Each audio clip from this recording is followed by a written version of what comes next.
Good afternoon, Emmy fans, and welcome to a brand new episode of FYC. We are closing in on the Emmy Awards, which take place on Monday, September 12th. We cannot wait. This is the first time on FYC that we are covering the Emmys, and I have to say that this has been among our very best conversations that we ever had on any episode of FYC. Joining me, as always, here on the Perri Nemiroff YouTube channel, yay, Perri, is the amazing Perri Nemiroff and the mighty Jeff Snyder. And we are getting into outstanding limited series categories on this episode of FYC. And I think the series that we are going to be talking about today are actually as good as, or maybe even better, the nominees for Outstanding Comedy Series and Outstanding Drama Series. Agree, disagree, Perri? I'm not going to say better. I'll say different, but I think personally I'm a little more attached to this lineup of shows just because I covered them more extensively and I was more on top of watching these for whatever reason, I guess, for the coverage assignments that I received. So these shows kind of feel like more like my babies, and there's a couple of them that I am having a hard time picking one over the other because there's so many that I want to win. Yeah, I agree. These are definitely the shows that I preferred over comedy and drama. But Jeff, how about you? Where do you stand overall on Outstanding Limited Series? This category is totally stacked. It has two of the most entertaining shows of the year and then just one of the flat out best shows of the year.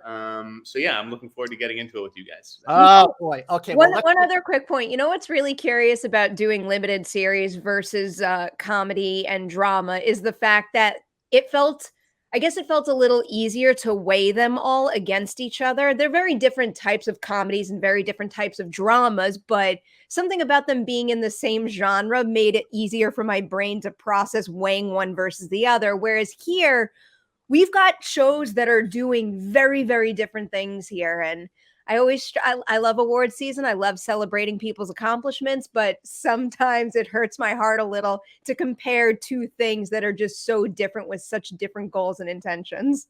You know what else I think it is, Perri? First of all, I agree with you completely. But the other thing when it comes to limited series versus drama and comedy, you are looking at a limited series. So all 5 nominees here are nominated for the first time in this category because they are limited series. So we're in the case of let's say Better Call Saul or certainly Hacks and Ted Lasso and we're only talking about one season.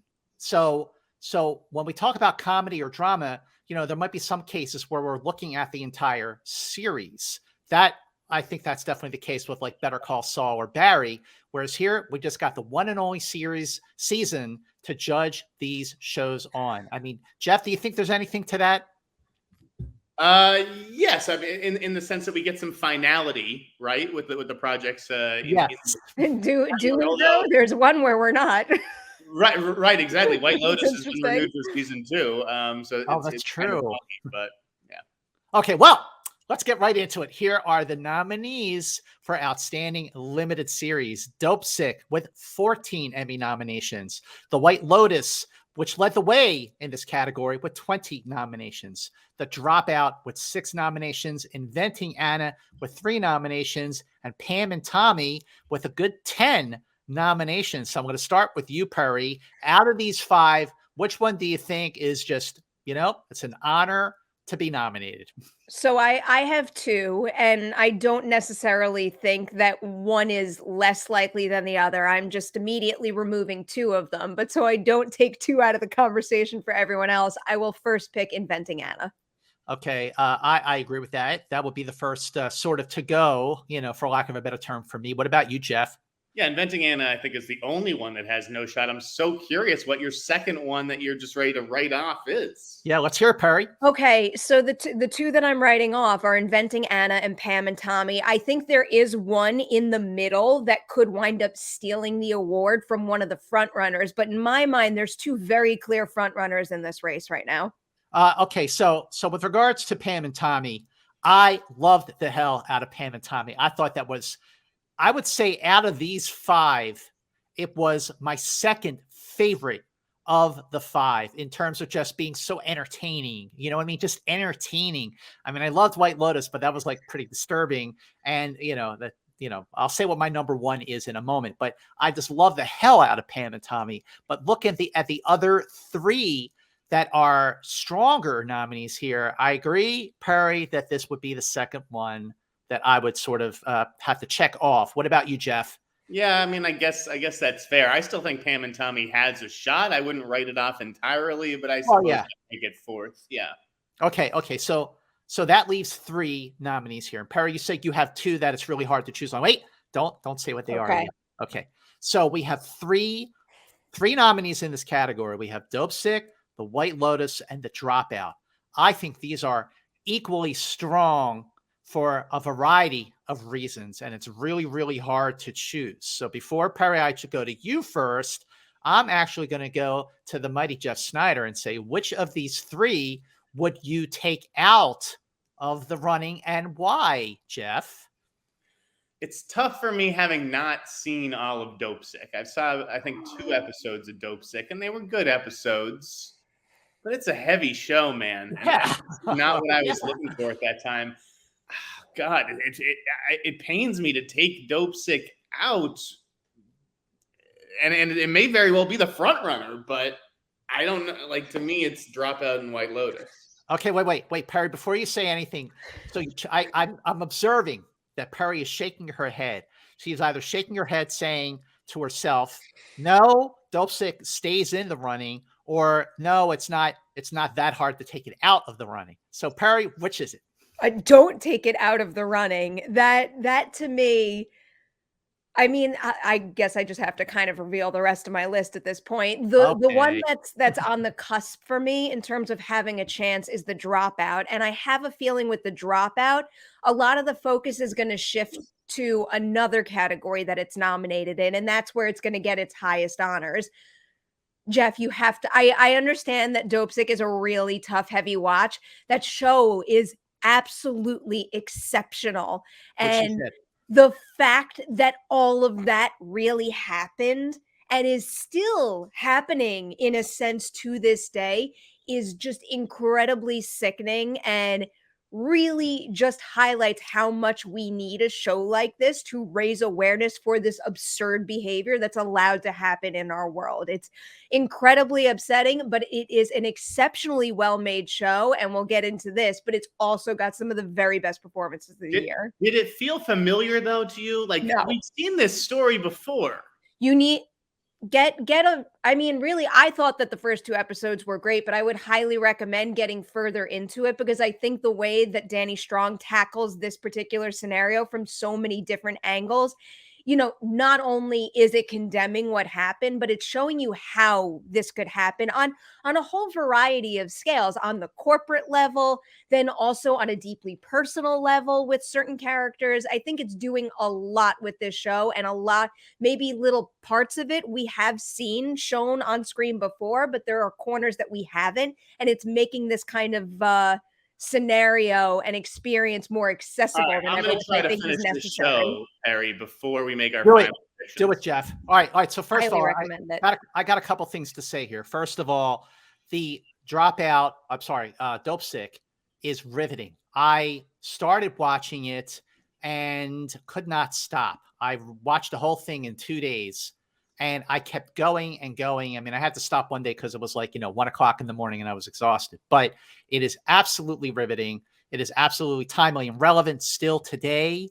I mean, did you hear in the news? One of our publicist friends, her dog ate an Oxycontin pill off the ground, and it's an opioid. And the dog, named Chance, had to be rushed to the vet, and the dog was saved, but the dog is now blind. So even a dog was affected by the opioid crisis. That's how crazy the opioid crisis is. I'll tell you who it is when we're off camera. But regardless, Dopesick is riveting. And in terms of just the Rashomon approach to observing the opioid crisis, this goes back to the 80s with the landmark, the groundbreaking HBO movie And the Band Played On, where you had where you were looking at the the growing AIDS crisis from a variety of different angles. And that's been done many, many times. And it's so effective. Dopesick is great. And Perri, I completely agree with you. When it comes to The Dropout,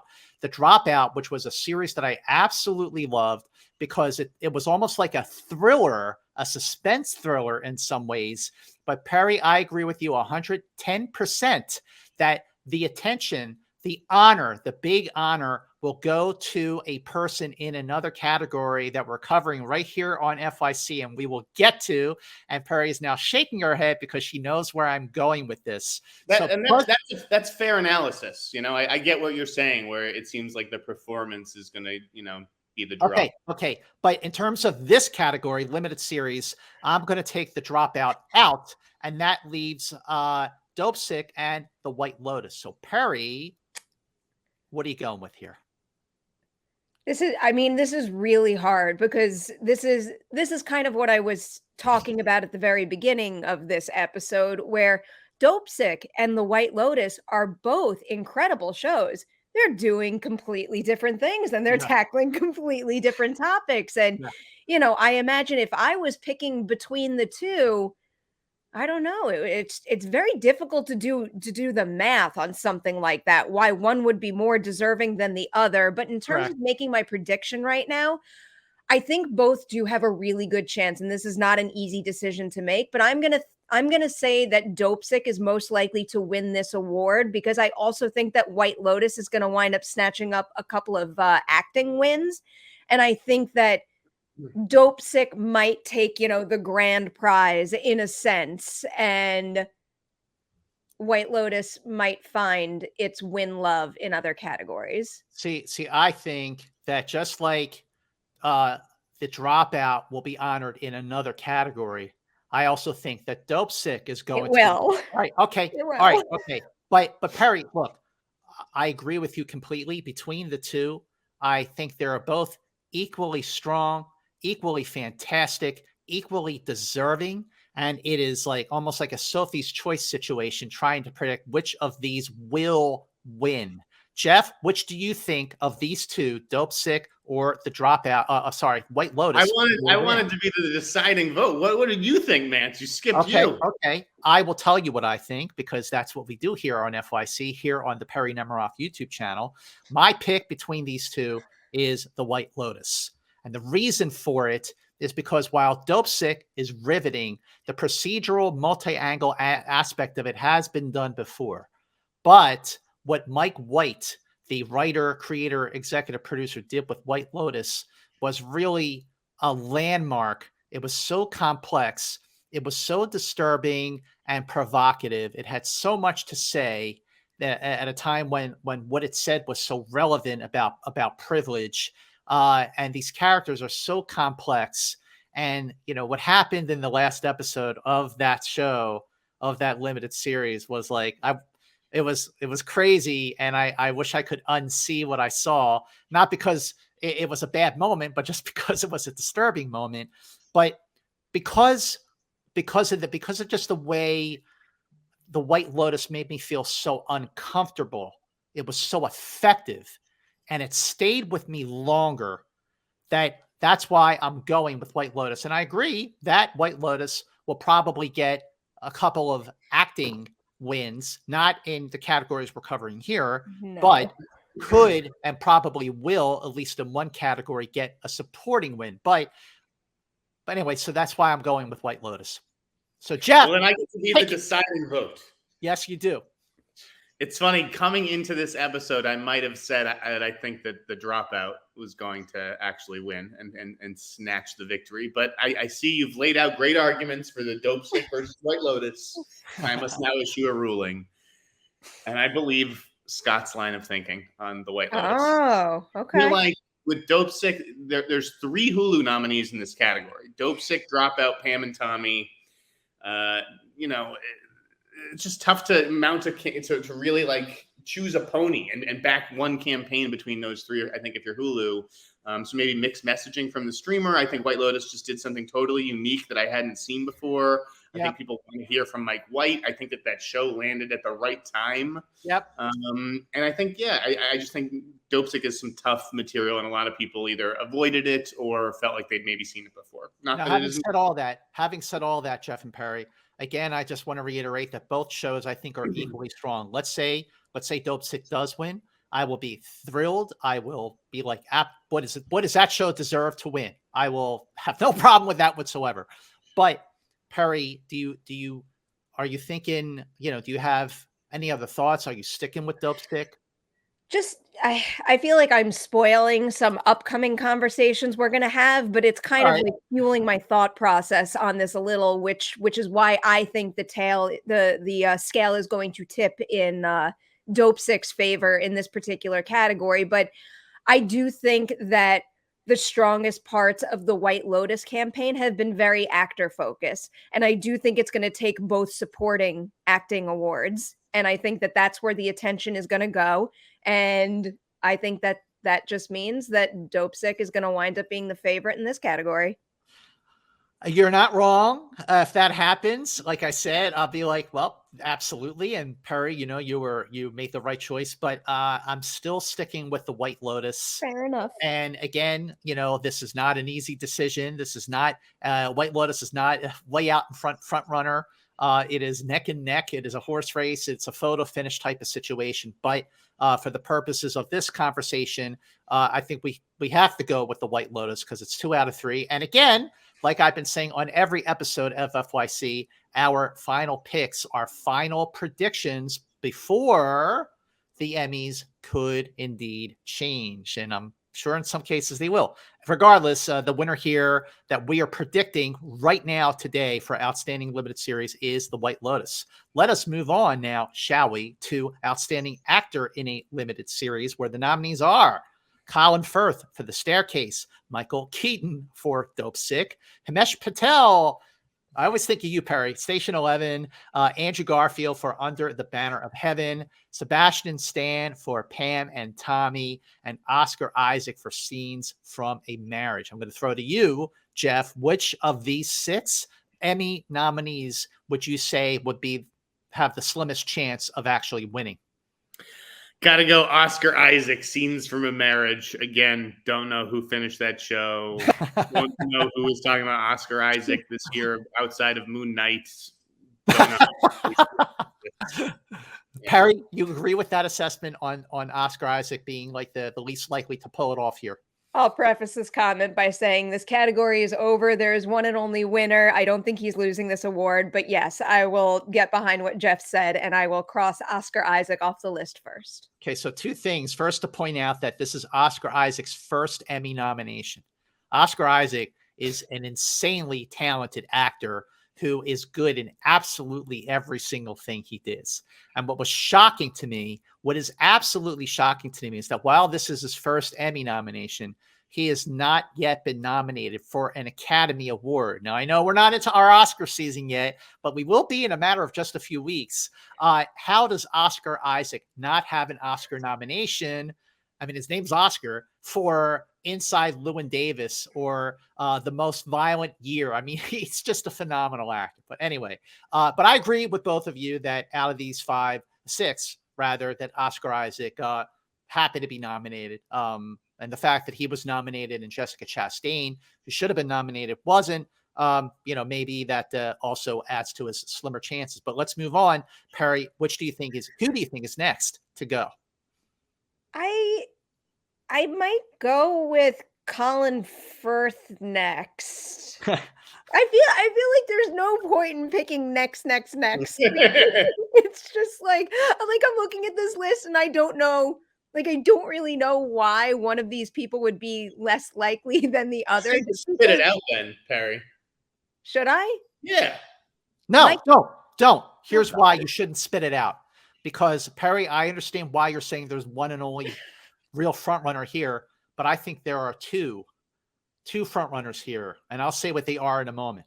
But yeah, so I do think that we should continue on with our step-by-step process of elimination, because this is not for me anyway. It is not an easy pick between just one potential winner here. In that case, I'll go with Colin Firth then. Okay, Colin Firth. I agree. He's even though Toni Collette is also nominated, and they're both nominated for The Staircase was not nominated, and I just don't think that he's really a front runner. I think it's a strong performance, and so is Toni Collette, but I don't think that this is really a conversation about him winning. Jeff, do you agree?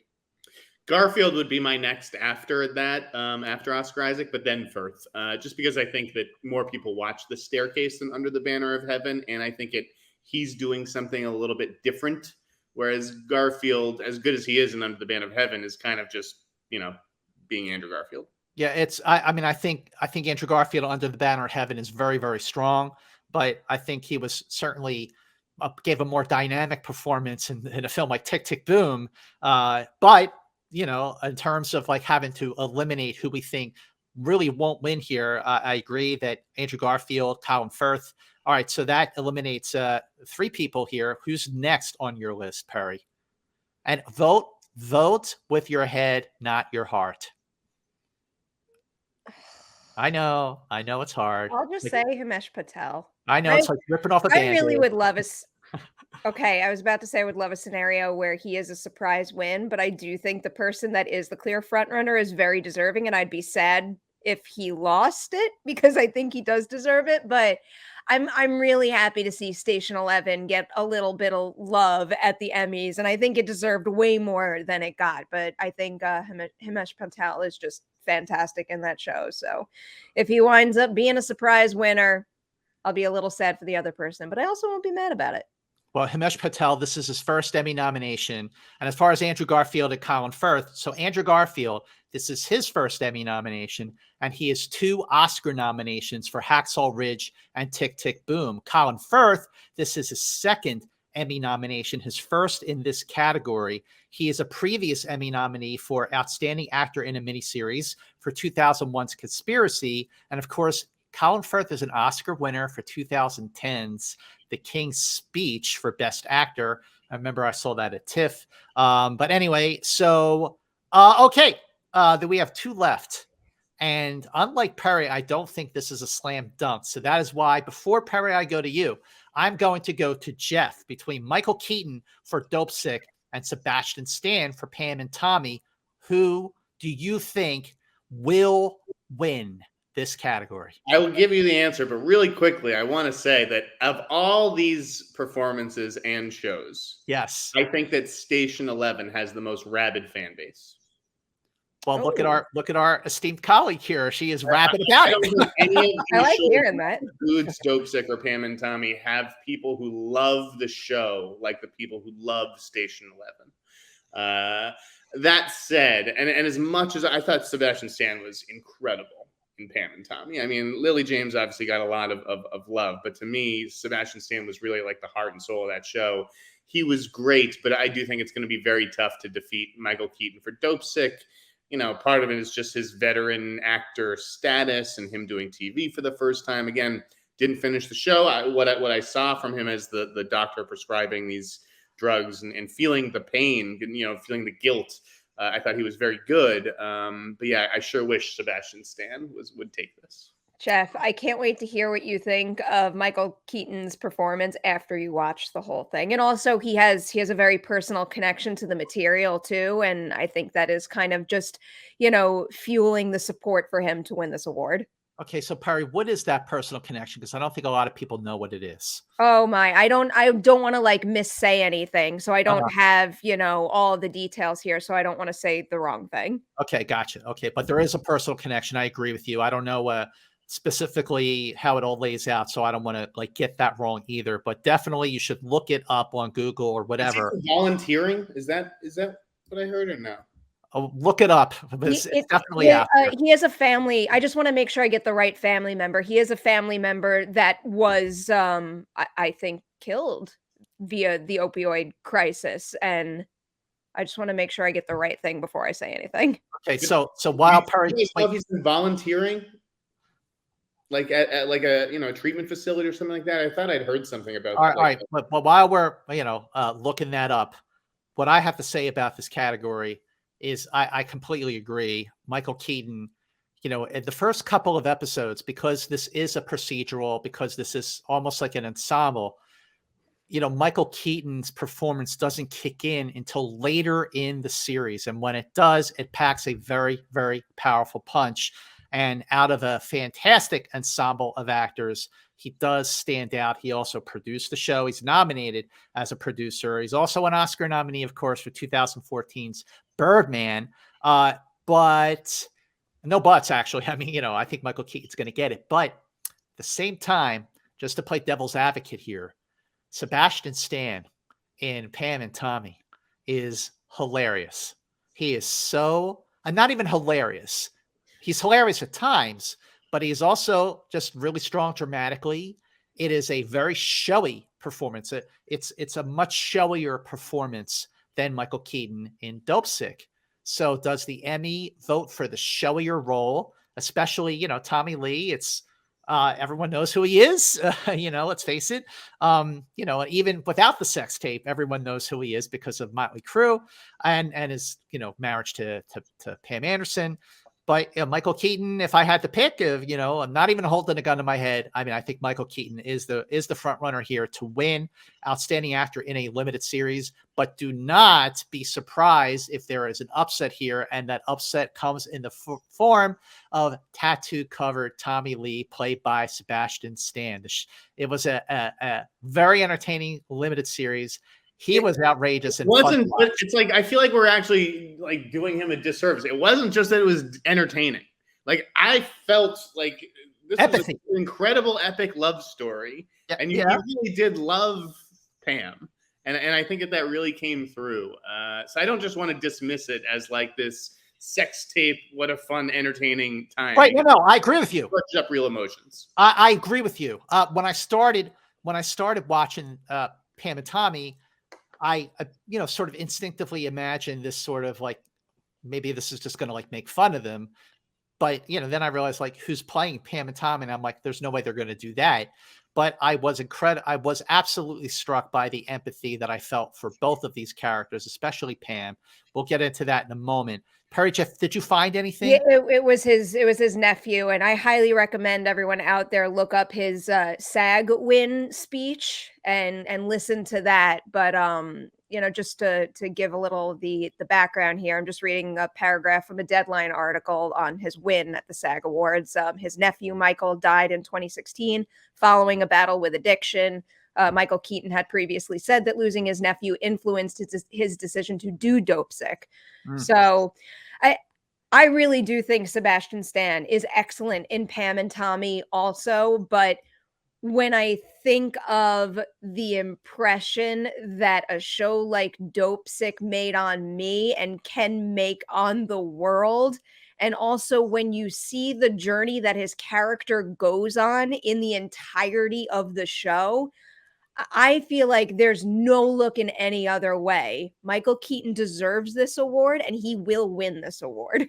I agree on every front. And yes, absolutely a powerful, powerful limited series, and a gripping performance, and one that definitely has a very important emotional connection, which will definitely be a draw for Emmy voters.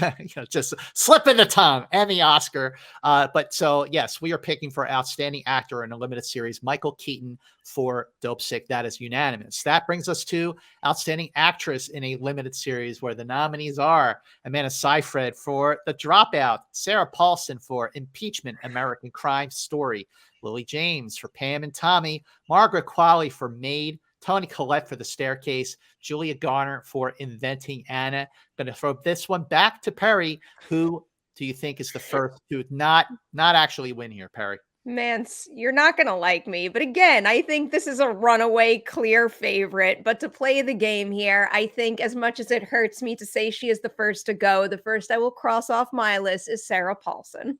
I'm right there with you. So Sarah Paulson is a previous Emmy winner in this category for American Crime Story, when she played Marcia Clark, and she has 6 other prior Emmy nominations, not including this one. But yeah, I mean, look, Sarah Paulson is a genius. She is a brilliant actor, and she can do no wrong, in my opinion, clearly because of all the love she has gotten from the Emmys. But I don't think that she really is going to get it here, even though she certainly deserves to. Jeff, what do you think? Sarah Paulson, you think she really has a shot? No, doesn't really have a shot, mainly because the season wasn't great. But she was fantastic, totally transformed. I wouldn't be surprised if that makeup team won an Emmy. I don't have her ranked 6th on this list. I probably have her 4th on this list. Okay, but 4th. She doesn't have. Well, who's 6th on your list, Jeff? Watch your step, Toni Collette. Come on down. Toni Collette, great actress. But I honestly thought that her best acting in The Staircase is when she's dying.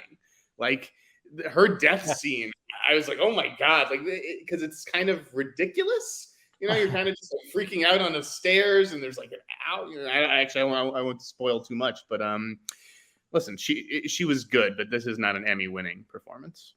Perri, do you agree with Jeff on Toni Collette for The Staircase? It's hard to phrase it the same way Jeff just did, where it's not an Emmy-winning performance, because it is phenomenal work. It's just there's one particular performance in this selection here that screams to me Emmy winner, and now I can't view anyone else the same way. So I will put Toni Collette next on my list to be crossed off. Okay, don't scream yet, Perri, but Toni Collette goes. All right, so while we have you, Perri, who is next on your list? I will go Julia Garner next. Yeah. Okay, Julia Garner, let's face it. I mean, she is nominated twice this year, the other one being for supporting actress in Ozark, where she won already twice for Ozark. But no, I don't think that she really gets it here, although it is really awesome that she was nominated for 2 performances this year. Jeff, what do you think about Julia Garner in Inventing Anna? Look at your clothes. What are you, so poor? Are you poor? Your clothes? That's all I got. No. Okay. Well, nice. Thank you for that, Jeff. All right, Perri, you're next. Who's next? Oh, so we're down to 2 now. No. We're down to 3. Margaret Qualley. Margaret Qualley for Maid, Lily James for Pam and Tommy, and the final one. I'll cross Margaret Qualley off next. Again, there's a front runner for me, and then there's only one person who has even like the tiniest chance of taking the award for my number 1. I know who that is. I agree. Margaret Qualley for Excellent in Maid. This is her 2nd Emmy nomination. By the way, I just want to back up for 1 second to Toni Collette. Toni Collette is an Emmy winner for the United States of Tara, where she won Best Actress in a Comedy Series. She has 3 other prior Emmy nominations, and she is an Oscar nominee. Do you know what movie she's nominated for? Yes. What? The Sixth Sense. Correct. Yes, that is right. Toni Collette was nominated for The Sixth Sense. Came out in 1999. Can't believe that was her one and only Oscar nomination. She's a phenomenal actress. But okay, so Perri says Margaret Qualley goes. Jeff, do you agree with that? No. No. Ooh. I think Lily James is next on the list. I think this is between. And I'm Qualley. surprised you're not more supportive of Lily James. It's not supportive is not the that. right word, but I didn't watch a single second of Maid. I have no idea if Qualley's amazing or not. But just going off the press that she received, I think that it's between her and Amanda. Lily, unfortunately, it's like she was terrific. She really was much better. She surpassed my expectations of her in that role. But yeah, I still have her behind Qualley and Amanda. All right, I disagree with that order, although I think Qualley is not going to win. I think that this is between Amanda Seyfried for The Dropout and Lily James, although there's certainly a front runner there, way out in front. But I think that just like maybe there's a chance that there could be an upset in Outstanding Lead Actor in a limited series, which I don't really think is going to happen, going to Sebastian Stan for Pam and Tommy. What Lily James did with Pam Anderson, creating the empathy for her when for many years in the general public eye that Pam Anderson was such a punching bag because not just of the sex tape, but also because of the Baywatch thing. And here Lily James just gave so much texture and layer and depth to a character that people might sort of be inclined to make fun of. I felt even greater empathy for Pam Anderson in this series than I did for Tommy Lee. And I did feel empathy for Tommy Lee. I thought that Lily James's performance to overcome all those instincts and obstacles, and to make such an impact, where I really felt sorry for her and actually saw Pam Anderson as a really, really strong, driven woman. I think that she just overcame so much, and the power of her performance has to be acknowledged because she had so many hurdles to jump through to get there. But at the same time, doesn't come close to the frontrunners. Before we talk about that frontrunner, Perri, what's your take on the performance of Lily James as Pam Anderson? I think she's exceptional. I'll echo what Jeff said. She above and beyond exceeded my expectations going into Pam and Tommy. I've always thought very highly of her. It's a very random story, but I got to do a set visit for Pride and Prejudice and Zombies. And one of the things that I will absolutely never forget about that set visit is actually having the opportunity to observe her when the cameras weren't rolling and seeing how she poured like literally every ounce of herself into every beat of that movie. It's just, you could totally tell that she really, really cared about what she's doing. And I think I always see that quality radiate off the screen in every single thing that she does. And Pam and Tommy is now included in that. So while I think she is great in that show, I don't think she's winning this award. Jeff? About what? Oh, anything to add about Lily James? She's fantastic, but we all know who this award is going to. Let's just rip off the Band-Aid. I'm doing it. Wait. Perri has to shout it because I know that she's been waiting to shout it. Amanda Seyfried all day long. Really, the two lead actor categories within limited series are some of the safest bets to me. And I also am really excited by the fact that I think they're going to win, and these would be the people that I would vote for too. I think Amanda Seyfried is exceptional in The Dropout, where like that is a very difficult role to play, where you can really run the risk quite easily of having a performance like that come off as, maybe a little over the top and cartoonish, but everything from the voice to the physicality to like the depth and emotion she's able to convey in that role really does have all of Amanda Seyfried slip away, and you think you are watching the real deal. And this is another show that because it's kind of like what we were talking about with Dopesick. One of the things that I think makes The Dropout such an exceptional experience is that this is a situation that was covered in the news extensively. There's documentary. We've seen so much of this story, but they managed to tap into other corners that I think really successfully pull a viewer into a story that was basically just in the headline, something that we were being fed information, and let us live in the world with these characters. And I think that comes through in the writing and also Amanda Seyfried's performance quite well. Agree. I was completely blown away by Amanda Seyfried in The Dropout.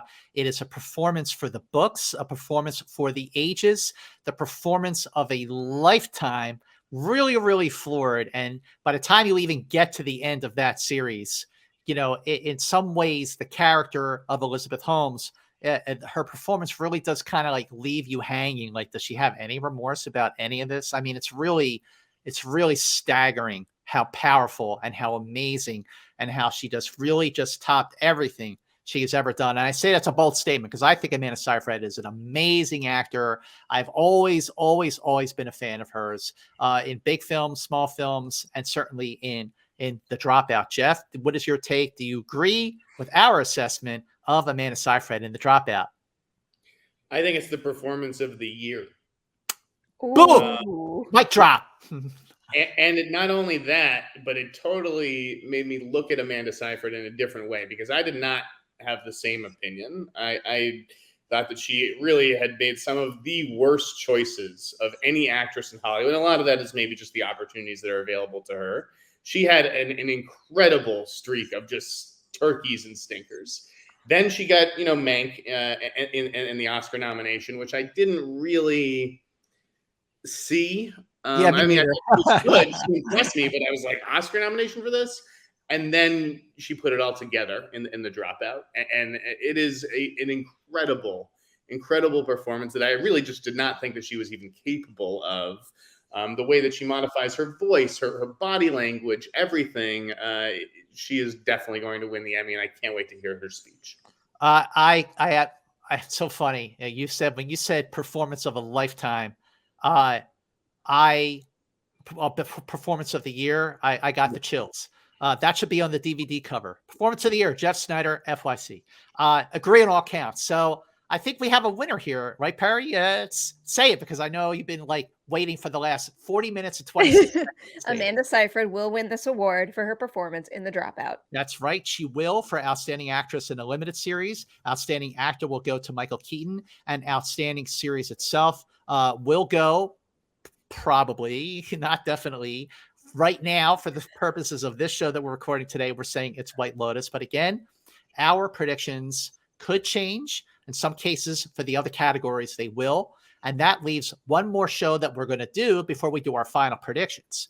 The show we're going to do next is going to be Outstanding Supporting Actor and Supporting Actress in all of the categories: drama, comedy, and limited series. That's next on FYC. But make sure you share this episode of FYC on all your social media platforms so that you can share FYC to the world and show people just how awesome Mance and the amazing Perri Nemiroff and the mighty Jeff Snyder are as Oscar experts and Emmy experts on this amazing show. We love doing the show, and make sure, absolutely, and this is crucial, make sure you subscribe to Perri Nemiroff's YouTube channel. All you got to do is hit that little button below the video. That's all you have to do. And not only will you be alerted to new episodes of FYC, you will be alerted to each and every video that Perri drops on this channel, which is all must viewing and also must sharing on all of your social media platforms. So share FYC so people could see that not only are we the dream team when it comes to the Oscars, but we are the dream team when it comes to covering the Emmys. So that is it for this episode of FYC. Joining us next time for supporting actor and supporting actress in all categories. Then we weigh in on our final predictions, and then we have our post-Emmy wrap-up show. This has really, really been super fun. So until next on FYC, see you later.